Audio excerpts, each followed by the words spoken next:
Señora presidenta. En primer lugar, deseo destacar la importancia que tiene el hecho de encontrarnos hoy reunidos, retomando las sesiones, aunque de una manera totalmente diferente y adaptadas a esta nueva realidad que estamos viviendo.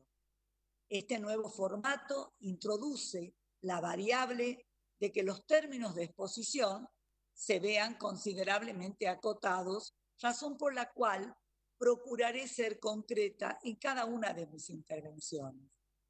Me corresponde hoy a mí referirme a un conjunto de decretos de necesidad y urgencia que han sido dictados en este marco de anormalidad social que nos toca atravesar, no solo a los argentinos, sino al mundo todo. Los decretos que tenemos hoy en tratamiento son algunos de los muchos que se han dictado. En este caso, solo los referidos al COVID-19 y asimismo en forma parcial. Lamentablemente, dadas las razones de una implementación de sesión absolutamente inédita, los plazos de tratamiento han sido trastocados y nos encontramos con la extemporaneidad, no de su tratamiento, porque los términos han sido suspendidos, sino por el objeto de los mismos, que ya han sido cumplidos o superados, según el caso. Esto no obsta a que igual pongamos toda la atención en términos en que cada uno de estos decretos fueron dictados, como así también que se encuentren cumplidos los requisitos esenciales que deben contemplarse para su validez. Dicho esto, paso a referirme a cada uno de los decretos para su tratamiento.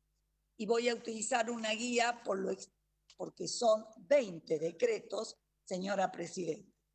Me voy a referir en primer lugar, por el orden del día, al decreto 260 de emergencia sanitaria. Este decreto amplía la emergencia sanitaria tal como lo hizo la OMS en el día 12 de marzo, tal como lo expresó la miembro informante que me precede en la palabra.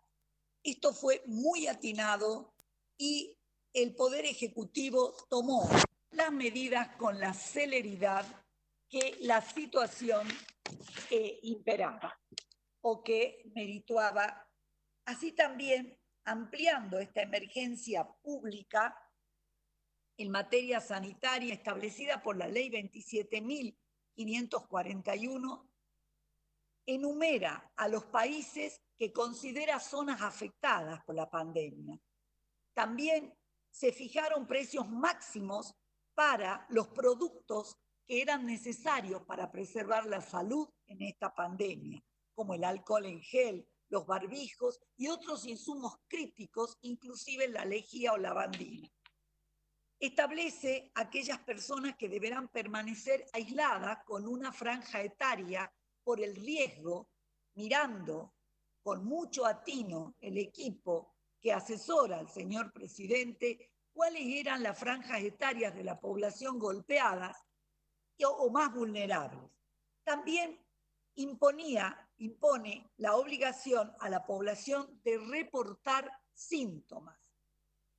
También se dispuso el cierre de los museos, de los centros culturales, de los teatros, de los restaurantes, de los bares, manteniendo en los lugares donde debíamos asegurar la provisión de alimentos y insumos básicos con un protocolo para preservar la salud, cuidando la vida.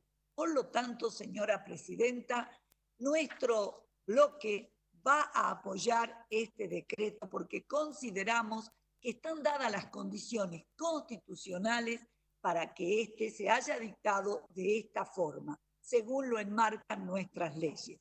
Este decreto también da lugar a las sanciones que establece el 205 y el 239 de nuestro Código Penal. Si bien es cierto, es materia prohibida legislar en materia tributaria, en materia penal o referirse a decretos de estas materias, acá está justificado y se aplica una sanción severa a la población que incumple estas normas. Voy a pasar al siguiente decreto, el 274. prohibición de ingreso al territorio nacional. Otro decreto muy atinado porque se refiere expresamente a las personas extranjeras no residentes en el país. Y en esto hay 3 decretos que tratan esta materia. El 274, que es el que estoy refiriéndome, el 313, el 329 y el 365. Tanto en el 274 como el 329 y el 365 vamos a acompañar, porque consideramos que este bloqueo sanitario era necesario. Era necesario porque miramos al mundo y miramos otras experiencias que fueron lamentables. Entonces, frente a esa experiencia, tomó atinadamente la decisión el señor presidente de bloquear nuestras fronteras. Se exceptúan de la prohibición en este decreto, en el 274, a las personas afectadas al traslado de mercaderías por operaciones de comercio internacional, a los transportistas y tripulantes de buques y aeronaves y a las personas afectadas a las operaciones de vuelos y traslados sanitarios. Luego me refiero al 260, que establece la unidad de coordinación de un plan general ampliando en la asignación de la emergencia solamente trabajaba como liderando esta crisis por esta pandemia al Ministerio de la Salud de la Nación. Y acá la jefatura de gabinete se incorpora en un rol sustancial. También se suspende la ley de abastecimiento y se exceptúan a las pymes, porque los productos de los insumos que me referí en el decreto anterior son producidos por pymes, como el alcohol en gel. También se autoriza la compra directa de estos insumos. Esto es una necesidad y hay urgencia y hay necesidad. Por lo tanto, también vamos a acompañar este proyecto. En el 297, el aislamiento social preventivo y obligatorio. En este decreto se dispone este aislamiento social hasta el 31 de marzo inclusive. También acá el señor presidente, a través de este decreto, miró al mundo, miró las experiencias y tomó esta atinada medida, porque exceptúa por el carácter imprescindible a las personas, a los prestadores de salud, a los servidores que abastecían a los alimentos de la población, pero aplica las normas precisas del Código Penal y exceptúa a estos servidores y declara a través de este decreto que esta pandemia debe ser abordada desde esta órbita.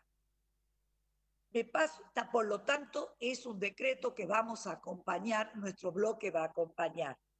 El decreto 311, la emergencia sanitaria.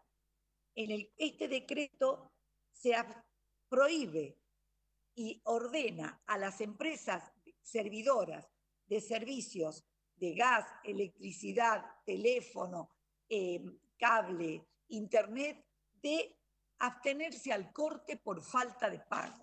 También es un decreto muy atinado, porque este aislamiento social, la población debía seguir trabajando como lo hicieron muchas empresas y muchos dependientes, no solo del Estado, de los organismos del Estado, sino de las empresas privadas, aquellas que podían hacer trabajo remoto, necesitaban de estos servicios.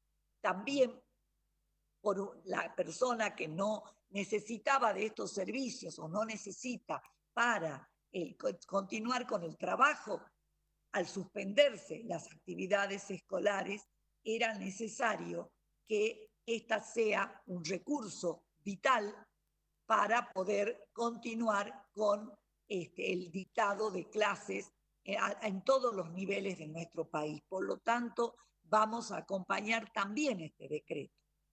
En cuanto al decreto 312, esto con una mirada económica también atinada, el Estado tomó la posta y dijo a las entidades financieras que debían tener una medida solidaria con los empresarios y con los ciudadanos, porque este decreto prohíbe textualmente la suspensión y el cierre de las cuentas bancarias, porque los argentinos, los empresarios, los trabajadores, los ciudadanos, los que tienen una pyme, habían asumido compromisos y no los podían afrontar, porque la banca estaba cerrada con limitaciones. Cuando se abrió con limitaciones, pero no se podían afrontar estos compromisos porque no estamos produciendo, no estamos trabajando.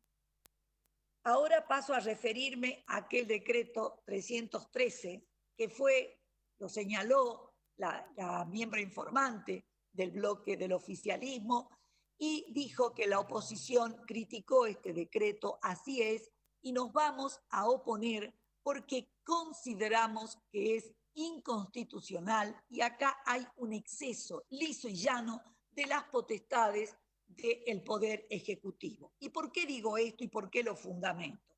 En este caso puntual nos encontramos con una destacada diferencia con relación al DNU 274, que precediera al presente. Esta diferencia está dada en la incorporación de argentinos con residencia en nuestro país o en el extranjero dentro de las prohibiciones de ingreso al territorio nacional.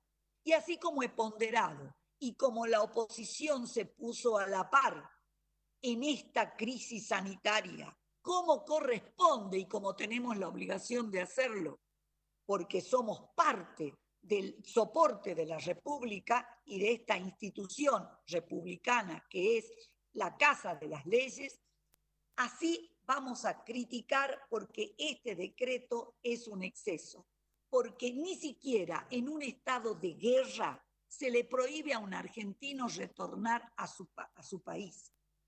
Entonces acá se tendrían que haber previsto y haber dado el procedimiento y abordado esto de otra forma, así como lo hizo el gobierno de la ciudad, como lo hizo poniéndose a la par del Poder Ejecutivo Nacional, poniendo a disposición la hotelería, los traslados, así también el aeropuerto de Ezeiza queda en provincia de Buenos Aires y lo tendrían que haber hecho el gobierno de la provincia de Buenos Aires.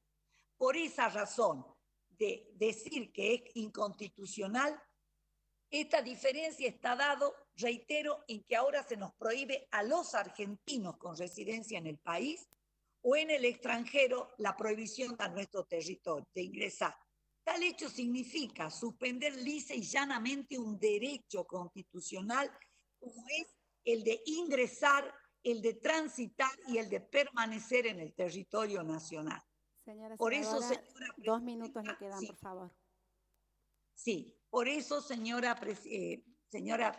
presidenta, vamos a rechazar este decreto. Nos vamos a oponer y vamos a pedir el rechazo de este decreto.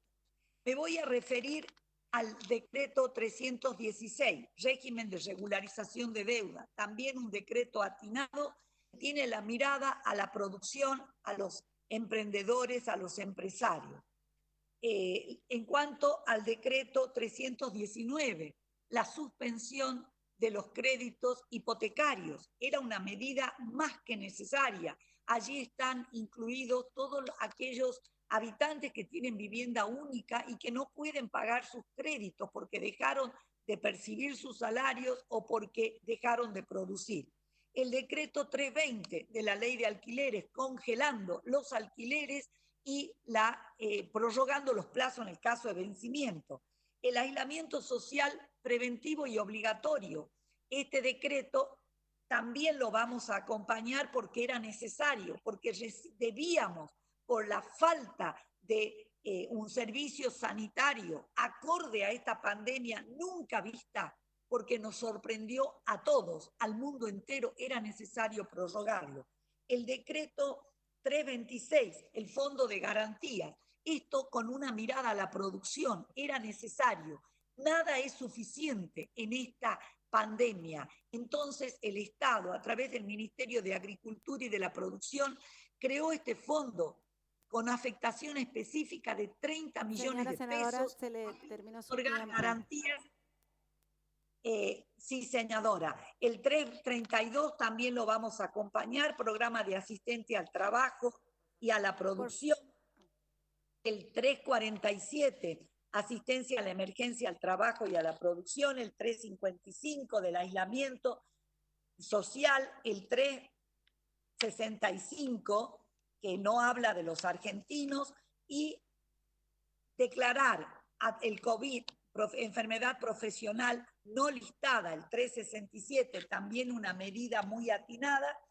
El 376, hay algunos miembros de la asistencia al trabajo y a la producción, también lo vamos a acompañar, señora Presidente, y solamente el decreto 329, nuestro bloque no va a votar en forma unánime, hay un grupo que se va a abstener y otros van a votar favorablemente. Señora Presidenta, muchísimas gracias por este tiempo y espero haber sido con el poco tiempo clara en mi alocución y en la defensa de nuestro voto. Muchas gracias, señora senadora.